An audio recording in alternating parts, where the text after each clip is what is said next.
herself admit it to everyone mga kachika. Ito ay nanggaling kay Papi Paolo Abilino. So mga chika, meron siyang ipinost sa kanyang social media account mga chika, kung saan nakalagay yung surname ni Paolo na Abilino. At mukhang personally talagang inihatid ni Paolo itong bouquet of flowers na ito kay Kimi, di ba? Actually hindi nga natin alam, baka mamaya si Paolo pa yung nag-take, di ba, nung picture habang hawak-hawak ni Kimi itong napakalaki, napakagandang bouquet of flowers niya.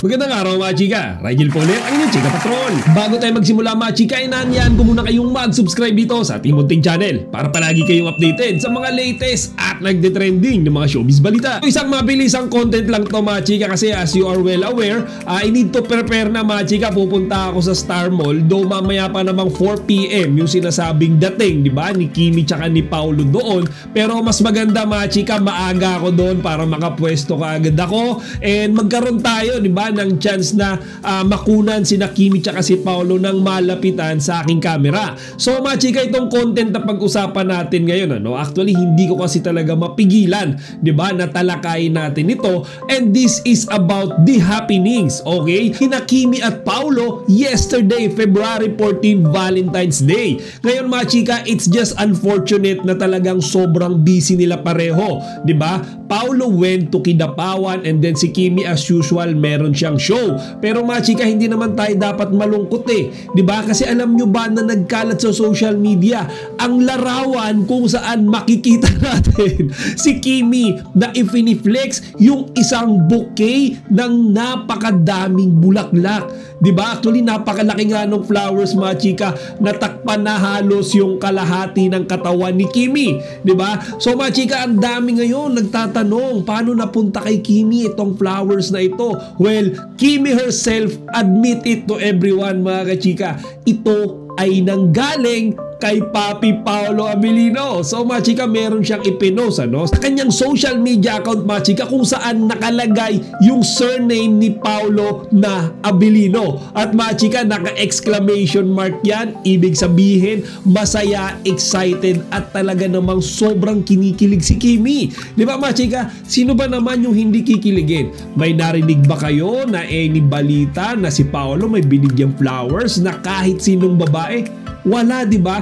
It's only Kimi, just Kimi. Ang dami nga nagsasabi mga kachika, jowa coded na daw yan. Di ba? Ginagawa lang daw yan ng mag-boyfriend girlfriend ng may relasyon. As we all know, kapag ka Valentine's Day, ang gumagawa niyan mga kachika, yung lalaki binibigyan niya yung babae na tingin niya ay special, mahalaga, at mahal niya, di ba? Kaya nga mga chika, di ba, bago bumiyahe si Paolo papuntang Kidapawan, binigay niya muna to. May mga nabasa akong comments na mukhang personally talagang inihatid ni Paolo itong bouquet of flowers na ito kay Kimi, di ba? Actually hindi nga natin alam, baka mamaya si Paolo pa yung nag-take, di ba, nung picture habang hawak-hawak ni Kimi itong napakalaki, napakagandang bouquet of flowers niya. Ngayon mga chika, napaka-sweet ni Paolo, di ba? Kasi alam natin na busy siya, and siguro nag-guilty rin siya dahil February 14 hindi sila nagkaroon ng chance ni Kimi na makapag-celebrate ng Valentine's together. Pero okay lang yun, kasi kahit paano naman ipinakita niya yung sweetness niya, di ba? Ipinakita niya kung gaano ka-special ang ating Chinita Princess. Ngayon mga chika, ang maganda dyan, kahit hindi sila nakapag-date kahapon, today, sigurado magkasama sila. Like what I said earlier mga kachika, nakaschedule sila pumunta sa Star Mall San Jose del Monte, Bulacan para i-release yung kanilang official trailer, okay, na gagamitin sa kanilang movie na My Love Will Make You Disappear. Ngayon mga chika, start na rin to ng kanilang kick-off promotion sa kanilang movie. Actually, starting dito sa Bulacan and then sa mga upcoming days, may iba't ibang silang mga schedule. May mga pupuntahan sila mga kachika na mga lugar dito sa Pilipinas, and then outside, of course, internationally, magtutour din sila para i-promote yung kanilang pelikula. Kaya nakaka-excite to mga kachika, no? Kasi makikita talaga natin natin na full blast ang suporta ng Star Cinema sa kanila. Siguro bumabawi, di ba? Doon sa isyung nangyari sa kanila ng Kim Pao. And then yung mga fans, mga chika, hindi lang locally, hindi lang sa Pilipinas, internationally nire-recognize talaga ang Kim Pao. Hindi lang mga Pilipino, mga chika, pati mga foreigners, ibang nationality, nakikilala na si Kimi tsaka si Paolo dahil nga sobrang sikat yung kanilang love team, di ba? And mahapon din, mga chika, no? Hindi ko alam kung nakita nyo, pero Kimi and Paolo has given us a short clip. And based sa caption, mga kachika, mukhang ito yung magiging official poster para sa North America. Okay? At the same time, doon sa caption nakalagay din na mukhang ito rin yung Valentine's Day gift ng Kim Pao sa atin na mga fans nila kahapon, araw ng mga puso.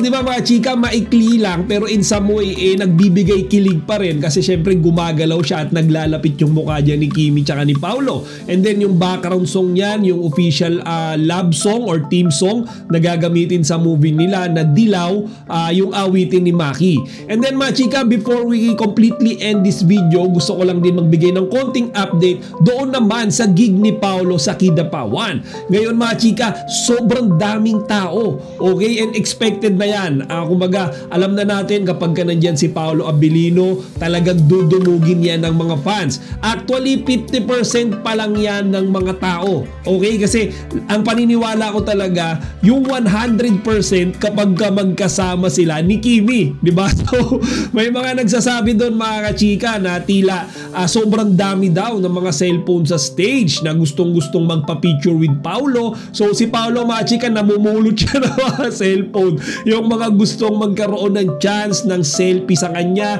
So napakabait dyan ni Paolo, mga chika. At mukhang talagang winelcome siya. Diba? Kumbaga pagpunta niya pa lang doon, paglapag niya pa lang ng eroplano sa airport, may mga footages na tayong makikita na may mga sumasalubong sa kanya mga Kim Pao fans. As usual, mga chika, no, nag-perform dyan si Paolo nung ilan sa kanyang mga paboritong awitin. Actually, may isa pang eksena dyan nung sinabi niya na magdededicate daw siya or yung mga song daw niya na yon ay para doon sa mga sawi sa pag-ibig kagaya niya.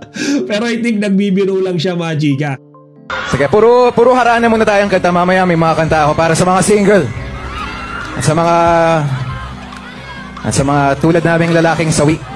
Hindi, joke lang. As far as I know, saglit lang din siya dyan, mga chika. After nung performance niya, bumalik na rin kaagad siya sa Manila. Okay, kasi nga, di ba, sunod-sunod yung gagawin nilang promotion sa movie nila. Actually, sabi nga nila ni Kim, yung paggawa daw ng movie, yung mga shooting, di ba, part 1 pa lang yun. Kumbaga, phase 1 pa lang yun nung total completion nung My Love Will Make You Disappear. Kasi yung phase 2, yun na daw yung promotion, yun na yung gagawin nilang mga tour sa iba't ibang lugar.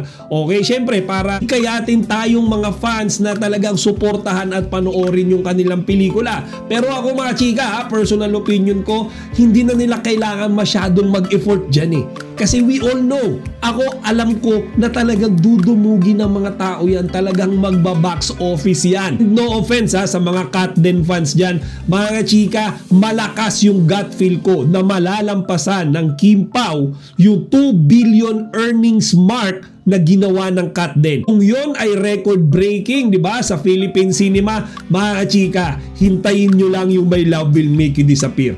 Kasi baka mamaya umabot pa yan ng 3 to 4 billion, di ba? Who knows, mga kachika, pero ako nasisigurado ko yan, malakas yung pakiramdam ko dyan. O siya, mga chika, hanggang dito na lang muna ha. I need to prepare na. Magbibihis na ako, pupunta na ako sa Star Mall. So hintayin ko na lang doon si Paolo Abilino and Kim Chu. Sana magkaroon ng chance again na makapagpa-picture, katabi sila. And susubukan ko rin mag-live, mga kachika, para mabigyan ko kayo ng update. And para naman doon sa mga fellow Kim Pao fans natin na pupunta doon mamaya, kita-kits na lang. Chika Patrol signing out.